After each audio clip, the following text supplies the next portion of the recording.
हर हर महादेव। नारद जी का शिव तीर्थों में भ्रमण, शिव गणों को शापोद्धार की बात बताना तथा ब्रह्मलोक में जाकर ब्रह्मा जी से शिव तत्व के विषय में प्रश्न करना। सूत जी कहते हैं, ब्रह्मर्षियों, भगवान श्री हरि के अंतर्ध्यान हो जाने पर मुनि श्रेष्ठ नारद शिवलिंगों का भक्तिपूर्वक दर्शन करते हुए पृथ्वी पर विचरने लगे। ब्राह्मणों भूमंडल पर घूम फिर कर उन्होंने भोग और मोक्ष देने वाले बहुत से शिवलिंगों का प्रेम पूर्वक दर्शन किया। दिव्यदर्शी नारद जी भूतल के तीर्थों में विचर रहे हैं और इस समय उनका चित्त शुद्ध है। यह जानकर वे दोनों शिवगण उनके पास गए। वे उनके दिए हुए शाप से उद्धार की इच्छा रखकर वहां गए थे। उन्होंने आदरपूर्वक मुनि के दोनों पैर पकड़ लिए और मस्तक झुकाकर भली भांति प्रणाम करके शीघ्र ही इस प्रकार कहा। शिवगण बोले, ब्राह्मण, हम दोनों शिव के गण हैं। मुने, हमने ही आपका अपराध किया है। राजकुमारी श्रीमती के स्वयंवर में आपका चित्त माया से मोहित हो रहा था। उस समय परमेश्वर की प्रेरणा से आपने हम दोनों को शाप दे दिया।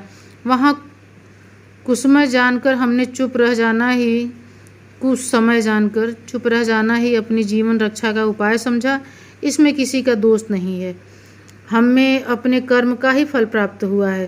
प्रभु, अब आप प्रसन्न होइए और हम दोनों पर अनुग्रह कीजिए। नारद जी ने कहा, आप दोनों महादेव जी के गण हैं और सत्पुरुषों के लिए परम सम्माननीय है। अतः मेरे मुँह रहित एवं सुखदायक यथार्थ वचन को सुनिए। पहले निश्चय ही मेरी बुद्धि भ्रष्ट हो गई थी, बिगड़ गई थी और मैं सर्वथा मोह के वशीभूत हो गया था।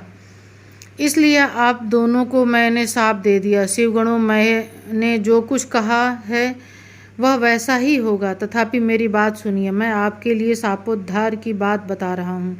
आप लोग आज मेरे अपराध को क्षमा कर दें। मुनिवर, विश्रवा के वीर्य से जन्म ग्रहण करके आप संपूर्ण दिशाओं में प्रसिद्ध कुंभकर्ण रावण राक्षस राज का पद प्राप्त करेंगे और बलवान और वैभव से युक्त तथा परम प्रतापी होंगे। समस्त ब्रह्मांड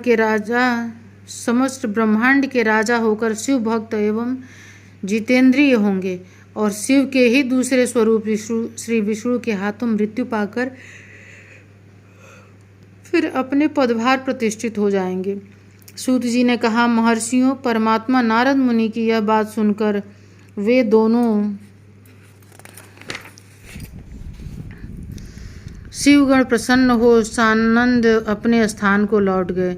श्री नारद जी भी अत्यंत आनंदित हो अनन्य भाव से भगवान शिव का ध्यान तथा शिव तीर्थों का दर्शन करते हुए बारंबार भूमंडल में विचरने लगे। अंत में वे सबके ऊपर विराजमान शिव प्रिया काशीपुरी में गए, जो शिव स्वरूपिणी एवं शिव को सुख देने वाली है। काशीपुरी का दर्शन करके नारद जी कृतार्थ हो गए। उन्होंने भगवान काशीनाथ का दर्शन किया और परम प्रेम एवं परमानंद से युक्त हो उनकी पूजा की। काशी का आनंद सेवन करके वे मुनि श्रेष्ठ कृतार्थता का अनुभव करने लगे और प्रेम से विह्वल हो उसका नमन और वरण तथा स्मरण करते हुए ब्रह्मलोक को गए। निरंतर शिव का स्मरण करने से उनकी बुद्धि शुद्ध हो गई थी।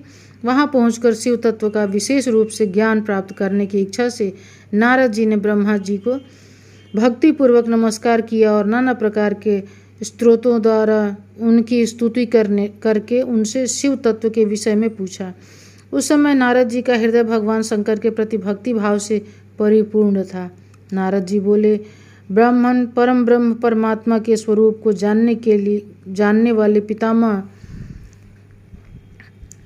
जगत प्रभु, आपके कृपा प्रसाद से मैंने भगवान विष्णु के उत्तम महात्म्य का पूर्णतया ज्ञान प्राप्त किया है।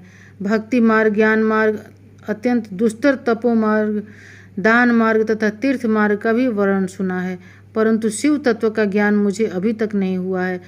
मैं भगवान शंकर की पूजा विधि को भी नहीं जानता। अतः प्रभु, आप क्रमशः इन विषयों को तथा भगवान शिव के विविध चरित्रों को तथा उनके स्वरूप तत्व, प्राकृत्य, विवाह, गृहस्थ धर्म सब मुझे बताइए। निष्पाप पितामह, ये सब बातें तथा और भी जो आवश्यक बातें हों उन सब का आपको वर्णन करना चाहिए। प्रजानाथ, शिव और शिवा के आविर्भाव एवं विवाह का प्रसंग विशेष रूप से कहिए तथा कार्तिकेय के जन्म की कथा भी मुझे सुनाइए। प्रभु, पहले बहुत लोगों से मैंने ये बातें सुनी है किंतु तृप्त नहीं हो सका हूँ, इसलिए आपकी शरण में आया हूँ। आप मुझ पर कृपा कीजिए। अपने पुत्र नारद की यह बात सुनकर लोक पितामह ब्रह्मा वहाँ इस प्रकार बोले। तो अब उन्होंने क्या बोला वो कथा हम अगले प्रसंग में सुनेंगे, क्योंकि ये प्रसंग काफ़ी लंबा है।